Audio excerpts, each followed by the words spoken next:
எல்லாருமே டீஹைட்ரேஷன் அப்படின்னா ORS juice வந்து எடுத்துக்கிறது உண்டு.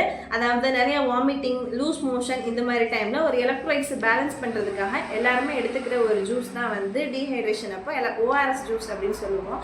ஸோ இந்த ஓஆர்எஸ் ஜூஸில் வந்து 2 டைப்பாக இருக்குது அப்படிங்கிறது யாருக்கெல்லாம் தெரியும் அப்படின்னு தெரில. இதில் ஓஆர்எஸ் அப்படிங்கிறது தான் வந்து நம்ம எடுத்துக்கிறோம். ஓஆர்எஸ்எல் அப்படிங்கிற ஜூஸ் வந்து பேன் பண்ண ஜூஸ். இது வந்து நிறையா பேர் தெரியாமல் இதை எடுத்துகிட்டு இருக்காங்க அப்படிங்கிறது வந்து நம்ம தெரிஞ்சுக்கிறோம்.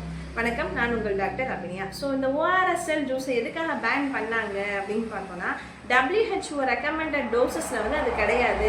எலக்ட்ரோலைட்ஸை காட்டிலும் சுகரி கண்டென்ட் வந்து அதில் அதிகமாக இருக்குது, 10லேருந்து 20 மடங்கு அதிகமாக இருக்குது அப்படிங்கிறதுனால அதை வந்து பேன் பண்ணியிருக்காங்க. ஃபார் எக்ஸாம்பிள், 1 லிட்டர் ஓஆர்எஸ் ஜூஸில் 2.6 gram sodium chloride, 1.5 gram potassium chloride, 2.9 gram sodium citrate and 13.5 gram dextrose வந்து இருக்கணும் அப்படின்னு சொல்கிறாங்க.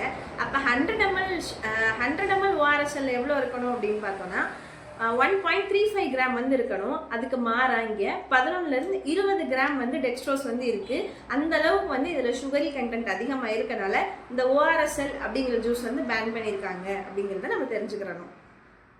இன்றைக்கி இருக்க மார்க்கெட்டில் ஓஆர்எஸ் ஜூஸ் கேட்டாலும் ஓஆர்எஸ்எல்லை கொடுத்துட்டு 2 ஒன்று தான், கம்பெனி தான் வேறு அப்படின்னு சொல்கிறாங்க. ஸோ அந்த மாதிரி இடத்துல நம்ம எதில் இருக்குது அப்படிங்கிறத நம்ம பார்த்து வாங்க வேண்டிய நிலைமைக்கு தள்ளப்பட்டிருக்கோம்.